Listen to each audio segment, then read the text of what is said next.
Bayangkan sebuah perusahaan yang selama lebih dari 50 tahun tidak hanya membagikan keuntungan kepada Anda setiap kuartal, tapi juga secara konsisten meningkatkan pembayaran dividen tersebut. Perusahaan yang telah melewati 9 resesi ekonomi, berbagai krisis keuangan, perang, pandemi, dan tetap memberikan dividen yang terus meningkat kepada para pemegang sahamnya. Perusahaan-perusahaan ini nyata, mereka disebut Dividend Kings, dan hari ini saya akan mengungkapkan mengapa mereka bisa menjadi kunci menuju kebebasan finansial Anda. Sebelum kita membahas perusahaan-perusahaan luar biasa yang telah membagikan dividen yang terus meningkat selama lebih dari 50 tahun ini, luangkan waktu sejenak untuk like video ini dan subscribe channel ini. Dukungan Anda mendorong saya untuk terus berbagi peluang investasi terbaik. Hai semuanya, Raka di sini. Sebelum kita membahas detail perusahaan-perusahaan istimewa ini, mari kita pahami dulu apa itu dividen. Sederhananya, dividen adalah bagian dari keuntungan perusahaan yang dibagikan secara rutin kepada pemegang saham. Ini seperti memiliki properti yang menghasilkan sewa, tapi dalam hal ini Anda memiliki sebagian dari perusahaan yang membagi keuntungannya kepada Anda. Tapi Dividend Kings bukanlah perusahaan biasa. Dari ribuan perusahaan yang terdaftar di bursa global, hanya sekitar 40 perusahaan yang layak menyandang gelar prestisius ini. Ini lebih langka dari unicorn teknologi, lebih eksklusif dari klub perusahaan dengan valuasi di atas 15.000 triliun. Untuk memahami apa yang membuat perusahaan-perusahaan ini begitu istimewa, mari kita dalami definisi pastinya. Dividend King bukan sekadar perusahaan yang membagikan dividen. Ini adalah perusahaan yang telah meningkatkan dividennya setiap tahun selama minimal 50 tahun berturut-turut. Bayangkan, terakhir kali perusahaan-perusahaan ini tidak menaikkan dividen, manusia belum mendarat di bulan. Kriteria untuk menjadi Dividend King sangat ketat. Tidak cukup hanya memiliki laporan keuangan yang bagus atau menjadi pemimpin pasar. Perusahaan harus menunjukkan kemampuan luar biasa dalam menghasilkan keuntungan berkelanjutan dalam kondisi ekonomi apapun. Model bisnis mereka harus sangat kokoh, sehingga bisa terus meningkatkan pembayaran dividen, bahkan selama krisis terburuk. Sebagai perbandingan, mari kita lihat dividen aristocrats yang hanya perlu meningkatkan dividen selama 25 tahun berturut-turut. Jika aristokrat sudah merupakan elit, maka Kings adalah raja absolut di dunia saham. Dari 500 perusahaan di S&P 500, hanya segelintir yang bisa menyebut diri mereka Dividend Kings. Keuntungan berinvestasi di perusahaan-perusahaan ini sangat besar dan substansial. Pertama, stabilitas mereka luar biasa. Mereka telah membuktikan bisa bertahan dan berkembang dalam hampir semua kondisi pasar. Selama krisis 2008, ketika banyak bank harus menghentikan pembayaran dividen, Dividend Kings tetap meningkatkan dividennya. Kedua, mereka menawarkan pendapatan pasif yang terus bertumbuh. Ini bukan sekadar dividen yang stabil, tapi dividen yang meningkat setiap tahun. Sebagai contoh, jika Anda menginvestasikan 150 juta di Procter & Gamble 30 tahun lalu, dividen tahunan Anda sekarang akan melebihi investasi awal Anda. Ketiga, perusahaan-perusahaan ini menawarkan perlindungan yang sangat baik terhadap inflasi. Ketika harga-harga naik, perusahaan-perusahaan ini biasanya menaikkan dividen mereka lebih cepat dari laju inflasi, sehingga melindungi daya beli Anda. Ini sangat relevan untuk investor Indonesia yang sering menghadapi tekanan inflasi. Terakhir, ketahanan mereka di masa krisis sangat mengesankan. Perusahaan-perusahaan ini umumnya menjual produk atau layanan esensial yang dibutuhkan orang dalam kondisi ekonomi apapun. Bahkan selama pandemi COVID-19, saat banyak perusahaan menghentikan dividen, Dividend Kings tetap membagikan dan meningkatkan dividen mereka. Namun, ada juga beberapa hal yang perlu dipertimbangkan. Pertama, yield dividen biasanya lebih rendah dibanding perusahaan yang kurang mapan. Dividend King biasanya menawarkan yield antara 2% hingga 4%, sementara beberapa perusahaan berisiko tinggi bisa menawarkan 6% atau lebih. Pertumbuhan juga mungkin terbatas. Perusahaan-perusahaan ini umumnya sudah matang, beroperasi di sektor yang mapan. Jangan berharap pertumbuhan eksplosif seperti perusahaan teknologi, valuasi umumnya tinggi, kualitas dan stabilitas memiliki harga tersendiri, dan perusahaan-perusahaan ini sering diperdagangkan dengan premium dibanding sektor mereka. Mari kita analisis 7 dividen kings paling bergengsi. Perusahaan pertama, Procter & Gamble, mungkin dividen king paling ikonik.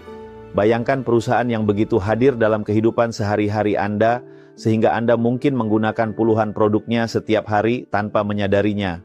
Dari sikat gigi Oral-B hingga deterjen Ariel, dari Pampers hingga deodoran Old Spice, P&G ada di mana-mana. Didirikan tahun 1837, P&G telah bertahan melewati berbagai krisis dan terus berkembang. Yang benar-benar mengesankan adalah perusahaan ini telah meningkatkan dividennya selama 68 tahun berturut-turut. Jika Anda menginvestasikan 150 juta di P&G 30 tahun lalu, investasi Anda sekarang akan bernilai lebih dari 1,5 miliar, dan dividen tahunan Anda akan melebihi investasi awal Anda. Kekuatan P&G terletak pada portofolio mereknya. Perusahaan ini memiliki 22 merek yang masing-masing menghasilkan penjualan tahunan lebih dari 15 triliun. Di Indonesia sendiri, produk-produk P&G seperti Pantene, Downy, dan Gillette sangat populer dan terus bertumbuh seiring dengan peningkatan daya beli masyarakat. Prospek pertumbuhannya tetap kuat. P&G berkembang pesat di pasar berkembang seperti Indonesia, di mana kelas menengah yang tumbuh pesat dengan cepat mengadopsi produk-produknya. Perusahaan ini juga menjadi pionir dalam hal keberlanjutan dengan target ambisius untuk netralitas karbon dan kemasan yang dapat didaur ulang. Perusahaan kedua, Johnson & Johnson, legenda lain di antara dividen kings. Perusahaan ini telah membagikan dan meningkatkan dividen selama 62 tahun berturut-turut, sebuah prestasi luar biasa mengingat tantangan di sektor kesehatan. Yang membuat J&J unik adalah diversifikasinya yang luar biasa. Perusahaan beroperasi di 3 sektor utama, produk farmasi, alat kesehatan, dan produk konsumen.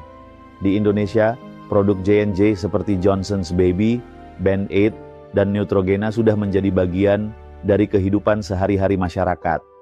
Pemisahan terbaru J&J sangat menarik. Perusahaan memisahkan bisnis produk konsumennya, sekarang Kenfu, untuk fokus pada farmasi dan alat kesehatan, segmen yang lebih menguntungkan dan inovatif. Perusahaan ketiga, Coca-Cola, mungkin merek paling terkenal di dunia. Perusahaan ini telah meningkatkan dividen selama 62 tahun berturut-turut. Di Indonesia, Coca-Cola tidak hanya menjual minuman bersoda, tapi juga mengembangkan produk yang sesuai dengan selera lokal, termasuk minuman berbasis teh dan kopi. Coca-Cola memiliki lebih dari 200 merek, dengan 21 merek menghasilkan pendapatan tahunan lebih dari 15 triliun. Yang paling mengesankan adalah sistem distribusinya yang unik.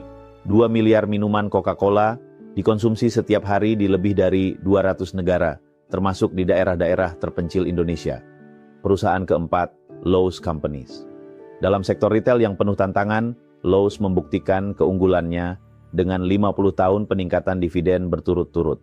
Di Indonesia, meski Lowe's tidak beroperasi langsung, model bisnisnya mirip dengan retailer bahan bangunan dan renovasi rumah seperti Depo Bangunan atau Mitra 10. Perusahaan kelima, Colgate-Palmolive, raksasa yang hadir di setiap rumah. Selama 62 tahun meningkatkan dividen. Di Indonesia, Colgate menguasai lebih dari 45% pasar pasta gigi, dan produknya seperti soft soap dan Palmolive sangat populer. Yang menarik, lebih dari 50% penjualannya berasal dari pasar berkembang seperti Indonesia.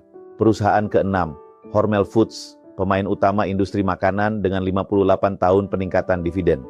Meski mereknya seperti Spam dan Skippy kurang dominan di Indonesia, strateginya dalam mengembangkan produk premium dan makanan sehat sangat relevan dengan tren konsumen Indonesia yang semakin sadar kesehatan.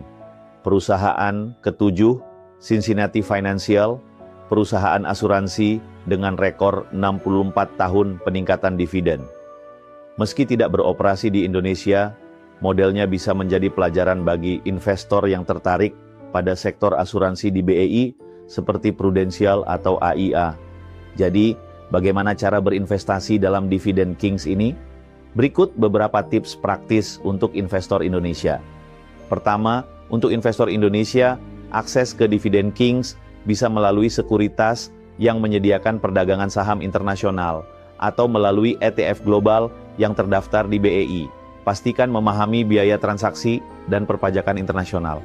Kedua, jangan terfokus hanya pada yield dividen.